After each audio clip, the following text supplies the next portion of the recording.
Bueno, como se los adelantaba, tengo en la línea telefónica a Julen Rementería. Él es del PAN y es coordinador de los senadores del PAN. Julen, ¿cómo estás? Buenos días. Hola Adela, muy buenos días. Me da mucho gusto saludarte y saludar a todos por ahí. Igualmente, ¿dónde andas? Pues aquí ya rumbo al aeropuerto y a la Ciudad de México. Ya de regreso, ¿dónde estuviste? Pues el fin de semana acá en Veracruz anduvimos ahí en algunas actividades, pero ya vamos de vuelta para allá. Actividades de apoyando candidatos, ¿no? De Algo campaña. así, Bueno, algo así. algo así. Oye, a ver, Julen, a mí me gustaría que pues nos contaras de esta queja que han presentado ustedes, el Partido Acción Nacional, ante la Unidad Técnica de lo Contencioso Electoral del INE, contra el presidente López Obrador por presuntas violaciones, algunos artículos de la Constitución y por su intervención en todo el proceso electoral, Julen. Pues mira, se presentó la ampliación de la queja porque el INE, me parece que fue el 18 de mayo, que se declaró prácticamente incompetente. Entonces esto deja a quienes estamos quejándonos, a los partidos, pues, como una especie de estado de indefensión.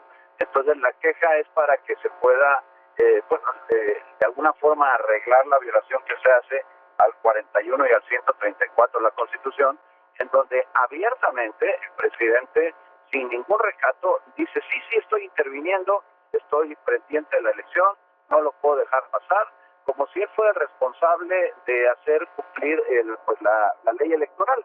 Y esto pues significa una intervención descarada, que por supuesto genera condiciones de ventaja para sus candidatos, él con la potencia que tiene en comunicación desde pues sus mañaneras, pues hace que esto pueda generar alguna situación de desequilibrios que no podemos permitir. Julen, ¿pero qué esperan que pase con esta? A ver, están complementando y ampliando la queja. ¿Y qué esperan que pase a 2 semanas de la elección? Pues mira, Adela, lo que tendría que suceder es que hubiera algunas medidas cautelares importantes, incluso hasta la suspensión de la mañanera.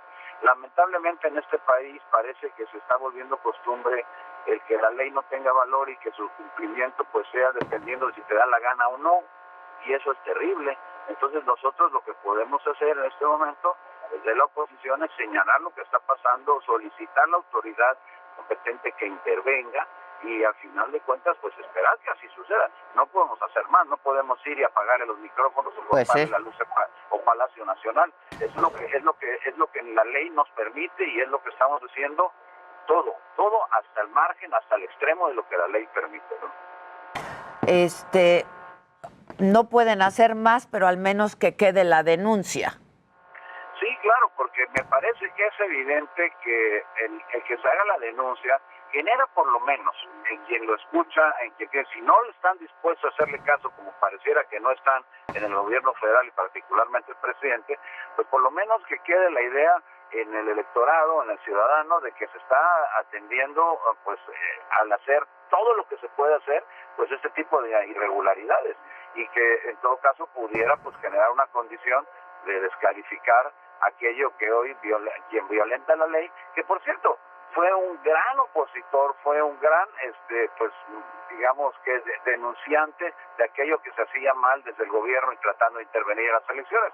Y hoy parece que todo eso pues lo dejó en el pasado, porque interviene de una manera que no tiene precedente en nuestro país, Adela, y seguramente tú lo debes de recordar. No hay antecedente de que de una manera tan descarada, admitiéndolo, diga sí estoy interviniendo. Ningún presidente lo había hecho. Podrían haber intervenido de manera medio oculta, lo que fuera, pero esto abiertamente, si lo hace, si admite de frente este tipo de intervenciones, pues no me quiero imaginar lo que pueda estar sucediendo pues allá en los sótanos de la elección, en donde pues puede con el gobierno, con su partido Morena, pues hacer cualquier cantidad de barbaridades, y bueno, pues al final luego pues reclamará que no hubo justicia, y con eso de que no hay justicia, el señor puede hacer prácticamente lo que quiera. Eso no lo deberíamos de permitir los mexicanos.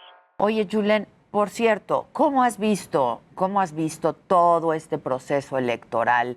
¿Qué posibilidades tiene esta alianza PAN-PRI-PRD. ¿Cómo has visto? Has estado recorriendo el país también. Sí, he estado en varios lugares y la verdad es que lo que yo veo, bueno, son dos cosas. Primero, el antes, cuando la elección estaba todavía a meses de celebrarse, había una idea de que Morena iba a ganar todo. Según van pasando los días, vamos viendo que hay un corrimiento en las preferencias electorales y poco a poco se están cerrando algunas brechas entre unos candidatos y otros, y en algunos casos ya se han superado a los de Morena, que no son pocos, y yo creo que eso es parte del nivel de la desesperación que se tiene en el gobierno, porque ven que según pasen los días pueden llegar a perder a lo mejor 10 o 12, no estoy exagerando, candidaturas de gobierno del Estado. Sí estás exagerando un poco, ¿no, Julen? Verás que no. Se habla de entre 7 y 8 que podrían perder. Bueno, pues nada más me faltarían 2 para mi límite inferior. No, pues dijiste 12. No, 10 o hasta 12. 10 o 12 para tu límite inferior. Pero, okay. Sí, pero fíjate que lo que está pasando también con los diputados federales, ¿no? Lo que está pasando con la Cámara, seguro tú recuerdas, lo habrás dado cuenta en algún momento, cómo se pensaba que iban a obtener mayoría calificada. Y hoy eso ya está descartado, eso ya ninguna encuestadora seria lo admite. Y ya estamos cerca de poder lograr el equilibrio y en una de esas, no lo sé, hay que ver qué pasa de aquí a allá. La gente cada día está más activa en redes, en los WhatsApp, en todas las cadenas de comunicación de los ciudadanos, están cada día más metidos en la elección, descalificando pues al gobierno que no hace bien las cosas, que no da resultados, ni en seguridad, ni en educación, ni en salud, ni por supuesto en economía. Ahora la andanada que se le ha dejado ir contra el Banco de México, la que ya hizo contra el INE, la que hizo contra el INAI, con el IFT. Pues todo esto al final, poco a poco, quieras que no, uno tras otro, son cosas que van logrando que la gente vaya percibiendo que el gobierno pues no está realmente haciendo las cosas para bien de los mexicanos y que hay que cambiarlo. Y ojalá eso alcance para que construyamos una nueva mayoría en San Lázaro. Ahora, tú has dicho, Julen, también que el gobierno de Morena, que encabeza el presidente López Obrador, es el más opaco de que se tenga registro. Tú has dicho que pues él sistemáticamente, todos los días, todo el tiempo, a toda hora, habla de un gobierno honesto y una honestidad, pero que esto no se lleva a la práctica. Pues no, efectivamente no es así, no corresponde esas afirmaciones a la realidad. Hemos visto, y no porque lo diga yo, hay organizaciones como Mexicanos contra la Corrupción, estudiosos que, bueno, hacen cuenta de cómo se van desarrollando el tema contractual en todos los procesos de obra, de contratación de servicios en el gobierno federal, y hay 80%, por lo menos, por ahí anda la media de todos, en donde dicen que se entregan todos los contratos para obras y prestaciones de servicios de manera directa por adjudicación, y que solo en muy contados casos hay pues algunas que son por licitación pública. Esto es lo que lo convierte en el país pues más opaco de todo. Mira, Adela, lo que pasó con la línea 12 del metro, en la única esta tragedia, porque es lo que es, lo único que pedíamos en la Cámara de Senadores es que se nos permitiera participar o crear una comisión plural en la que se informara para que a través de esa comisión pudiéramos tener la certeza de que lo que se está informando corresponde en alguna medida a la realidad. Pues se negó. Entonces, esto no solamente estamos hablando de opacidad en la contratación, el gasto de recursos, sino también en el qué sucede y cómo suceden las cosas en México, ¿no? Y esto es gravísimo. No hay ninguna comparación con ningún gobierno del pasado en el tema de opacidad. De lo que nos habla es de que es un gobierno que lo que quiere hacer las cosas es como le dé la gana, a sus anchas. Y eso, por supuesto, que provoca corrupción, innegable. Ahí están los casos, pues, ominosos de personas muy cercanas a él, algunos parientes, otros funcionarios, y de los cuales no se ha dicho nada. Sin embargo, va contra gobernadores, va contra candidatos, va contra pues una gran cantidad de gente que él considera sus opositores, y a los suyos, pues a esos no les hace nada. Entonces, evidentemente, de todo esto va dando cuenta a la gente y por eso los resultados. Es el gobierno, sin duda, el más opaco que hayamos tenido nunca. Tengo un minutito, Julen, dime cuál es tu opinión y qué crees o en qué crees que vaya a terminar todo este caso del gobernador de Tamaulipas, Cabeza de Vaca. Pues mira, se ajustara conforme a la ley, ya lo dijo el ministro González Alcántara, deberían de esperar a que termine su mandato para poderlo enjuiciarlo, porque claramente estableció en su resolución de desechamiento de la controversia que planteó el gobierno del Estado contra la que planteó la Cámara de Diputados Federal, en donde decía el gobierno del Estado, por lo que toca a los efectos de la declaratoria de procedencia emitida por la Cámara de Diputados Federal, pues está bien, el señor está con fuero, no le han vulnerado su, digamos que, pues su posibilidad de que lo sean detenido o no, y hoy lo que estamos es simplemente esperando que eso se cumpla así. Ahora, de acuerdo, me dices, ¿qué es lo que crees que pase? Pues es que no lo sabemos, porque lo mismo un poco que lo que me preguntabas hace rato, lo que la ley dice ahí está, y lo que se ha atendido y lo que hemos hecho es eso, pero al final de cuentas pareciera que hay una intención desmedida de atacarlo, de ir por él, de buscarlo.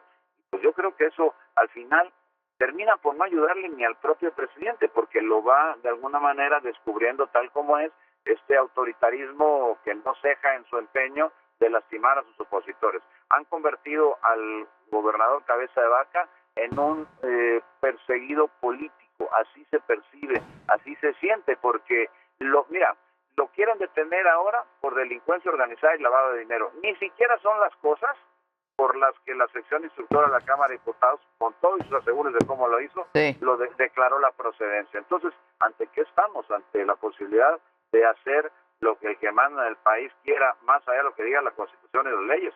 Pues eso es terrible. El senador por Morena, Ricardo Monreal, insiste en la desaparición de poderes ante la crisis institucional en el Estado. ¿Han hablado con él? Sí, se ha platicado, pero te voy a decir algo. La desaparición de poderes necesita tener unas causales. Estas no se actualizan. En la hipótesis no hay la posibilidad de desaparecer los poderes, porque la desaparición de poderes habla de desaparecer los tres. Ok, vamos a suponer, sin conceder que el gobernador lo ameritara, pero ¿qué pasa con el Poder Judicial o el Congreso del Estado? No habría cómo, pero más aún, Adela, establece precisamente el 76 de la Constitución y su ley reglamentaria que hay un procedimiento que se tiene que llevar a cabo. En los momentos en que hay receso y lo que funciona es digamos que la permanente del Congreso de la Unión, ahí no se puede llevar a cabo a menos que se convoque un periodo extraordinario. Para ese periodo extraordinario se necesitaría mayoría calificada. Suponiendo que todo eso pasara y que fuéramos a un periodo y que se tocaran esos puntos, que por supuesto el PAN no acompañaría y parece que los partidos de oposición tampoco, en dado caso estaríamos ante la necesidad de que fuera turnado a comisiones. Por la especialidad de la ley no podría obviarse este paso y entonces tendría que ser una discusión también en comisiones. El procedimiento ni es sencillo ni es corto y además tiene que ser justificado. De manera que me parece que es simplemente un intento más por mantener el tema en la conversación nacional para tratar de desviar otros temas que sí les afectan y les afectan mucho, como el que mencioné de la línea 12 del metro, ¿no? Ya. Bueno, pues vamos a estar muy atentos. Julen, te agradezco mucho y que tengas buen viaje de regreso. Muchas gracias. Muchísimas gracias. Buen día. Te mando un abrazo y un saludo a toda la auditoría. Igualmente es Julen Rementería, el coordinador de los senadores del Partido Acción Nacional.